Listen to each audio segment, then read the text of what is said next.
राकेश का मन तो कह रहा था कि बिना पूरी तैयारी के नाटक नहीं खेलना चाहिए, और जब नाटक में अभिनय करने वाले कलाकार भी नए हों, मंच पर आकर डर जाते हों, घबरा जाते हों और कुछ-कुछ बुद्धू भी हों, तब तो अधूरी तैयारी से खेलना ही नहीं चाहिए।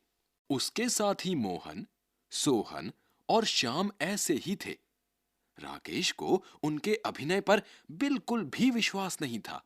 वह स्वयं अभिनय इसलिए नहीं कर रहा था कि फुटबॉल खेलते हुए वह अचानक गिर पड़ा था और उसके हाथ में चोट लग गई थी और हाथ को एक पट्टी में लपेटकर गर्दन के सहारे लटकाए रखना पड़ता था। नाटक खेलना बहुत आवश्यक था। मोहल्ले की इज्जत का सवाल था। मोहल्ले के बच्चों ने मिलजुल कर फालतू पड़े एक छोटे से सार्वजनिक मैदान में दूब व फूल पौधे लगाए थे। वहीं एक मंच भी बना लिया था। राकेश की योग्यता पर सबको बहुत विश्वास भी था। समय था केवल 1 सप्ताह का। 7 दिन ऐसे निकल गए कि पता भी नहीं लगा। मोहन, सोहन और श्याम यूं तो अच्छी तरह अभिनय करने लगे थे, पर राकेश को उनके बुद्धूपन से डर था। हर एक अपने को दूसरे से अधिक समझदार मानता था, इसलिए यह भूल जाता था कि वह कहां क्या कर रहा है। बस कहने से मतलब। दूसरे चाहे उनकी मूर्खतापूर्ण बातों पर हंस रहे हों, मगर वे पागलों की तरह आपस में ही उलझने लगते थे। राकेश ने पूर्वाभ्यास के 7 दिनों में उन्हें बहुत अच्छी तरह से समझाया था। निर्देशन उसने इतना अच्छा दिया था कि छोटी से छोटी और साधारण से साधारण बात भी समझ में आ जाए। खैर, प्रदर्शन का दिन और समय भी आ गया। राकेश सात सज्जा कक्ष में खड़ा सबको खास खास हिदायतें फिर से दे रहा था। मोहन बोला, मेरा तो दिल बहुत जोरों से धड़क रहा है। मेरा भी, सोहन ने सीने पर हाथ रखकर कहा। तुम लोग पानी पियो और मन को साहसी बनाओ। राकेश ने फिर हिम्मत बढ़ाई। जैसे तैसे अभी तक तो ठीक ठाक हो गया। अभिनेता मंच पर आ गए। पर्दा उठा। मोहन बना था चित्रकार और सोहन बना था उर्दू का शायर। नाटक में दोनों दोस्त होते हैं। चित्रकार कहता है, उसकी कला महान। शायर कहता है, उसकी कला महान। श्याम बनता है संगीतकार। वह उनसे मुलाकात करने उनके उस स्थान पर आता है जहां वे यह बहस कर रहे हैं। बजाय इसके कि वह नए नए मित्रों से मधुर बातें करे, बड़े छोटे के इस विवाद में उलझ जाता है। वह कहता है, संगीतकार की कला महान। अभी तक अभिनय अच्छी तरह चल रहा था। सबको अपना अपना पाठ याद आ रहा था। सब ठीक ठीक अभिनय करते चले जा रहे थे। अचानक श्याम पाठ भूल गया।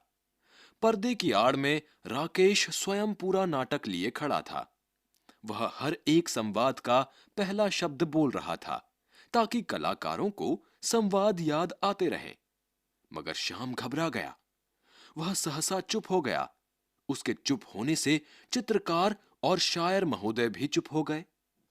होना यह चाहिए था कि दोनों कोई बात मन की ही बनाकर बात आगे बढ़ा देते, पर वे घबराकर राकेश की तरफ देखने लगे। संगीतकार महोदय भी पलटकर राकेश की ओर देखने लगे। राकेश बार-बार संगीतकार जी का संवाद बोल रहा था, मगर आवाज तेज होकर माइक से सबको ना सुनाई दे जाए, इसीलिए धीरे-धीरे फुसफुसा कर बोल रहा था। संगीतकार जी को वह हल्की आवाज सुनाई नहीं दे रही थी। तभी शायर साहब संगीतकार के कंधे पर हाथ मारकर बोले, उधर जाकर सुन लेना। संगीतकार अपना वायलिन पकड़े पकड़े राकेश की ओर खिसक आए। दर्शक ठठाकर हंस पड़े। संगीतकार जी और घबरा गए। जो कुछ सुनाई पड़ा उसे ही बिना समझे बूझे झट से बोलने लगे। संवाद था, जब संगीत की स्वर लहरी गूंजती है तो पशु पक्षी तक मुग्ध हो जाते हैं। शायर साहब, आप क्या समझते हैं संगीत को? मगर संगीतकार साहब बोल गए यूं, जब संगीत की स्वर लहरी गूंजती है तो पशु पक्षी तक मुंह की खा जाते हैं। गाजर साहब, आप क्या समझते हैं हमें? शायर साहब तपाक से बोले, तुम्हारा सर गाजर साहब हूं मैं। दर्शक फिर ठठाकर हंस पड़े। चित्रकार महोदय ने मंच पर सूझ और अक्लमंदी दिखाने की कोशिश की। इनका मतलब है आपकी शायरी गाजर मूली है और आप गाजर साहब हैं। सो इनकी कला महान है, मगर मेरी कला इनसे भी महान है। राकेश दांत पीस रहा था। उसकी सारी मेहनत पर पानी पड़ गया था, पर इस तरह बात संभलते देखकर कुछ शांत हुआ। इस बार शायर साहब बुद्धूपना दिखा बैठे। गुस्सा होकर बोले, तूने भी गलत बोल दिया। मुझे गाजर साहब कहने की बात थी क्या? और मेरी शायरी गाजर मूली है तो तेरी चित्रकला झाड़ू फेरना है, पोतना है, झक मारना है। चित्रकार महोदय ने हाथ उठाकर कहा, देख, मुंह संभाल कर बोल। दर्शक फिर बड़े जोर से हंस पड़े। राकेश घबरा रहा था, गुस्सा भी आ रहा था और उसे रोना भी। सारी इज्जत मिट्टी में मिल गई। पर अब क्या हो? वह बार बार दोनों हथेलियों को मसल रहा था और कोई तरकीब सोच रहा था। इधर मंच पर तीनों में जोरों से तू तू और मैं हो रही थी। चित्रकार महोदय हाथ में कूची पकड़े, आंखें नचा नचा कर मटक मटक कर बोल रहे थे, अरे चमगादड़, तुझे क्या खाक शायरी करना आता है? जबरदस्ती ही तुझे यह पाठ दे दिया। तूने सारा गड़बड़ कर दिया। मुझे चमगादड़ कहता है? अरे आलू बुखारे, शायरी तो मेरी बातों से टपकती है। तूने कभी टूथब्रश के अलावा कोई ब्रश उठाया भी है? यहां चित्रकार बना दिया तो सचमुच ही अपने को चित्रकार समझ बैठा। दर्शक हंसी से लोटपोट हुए जा रहे थे। संगीतकार महोदय कभी उन दोनों लड़ते कलाकारों की ओर हाथ नचाते, कभी दर्शकों की ओर। तभी तेजी से राकेश मंच पर पहुंच गया। सब चुप हो गए, सकपका गए। राकेश पहुंचते ही एक कुर्सी पर बैठते हुए बोला, आज मुझे अस्पताल में हाथ पर पट्टी बंधवाने में देर हो गई तो तुमने इस तरह रिहर्सल की है? जोर जोर से लड़ने लगे। अभिनय का दिन बिल्कुल पास आ गया है और हमारी तैयारी का यह हाल है। चित्रकार महोदय ने इस समय अक्लमंदी दिखाई और बोले, हम क्या करें डायरेक्टर साहब, पहले इसी ने गलती की। राकेश बात काट कर बोला, अरे तो मैंने कह नहीं दिया था कि रिहर्सल में भी यह मानकर चलो कि दर्शक सामने ही बैठे हैं। अगर गलती हो गई थी तो वहीं से दोबारा रिहर्सल शुरू कर देते। यह क्या कि लड़ने लगे, सब गड़बड़ करते हो। बात राकेश ने बहुत संभाल ली थी।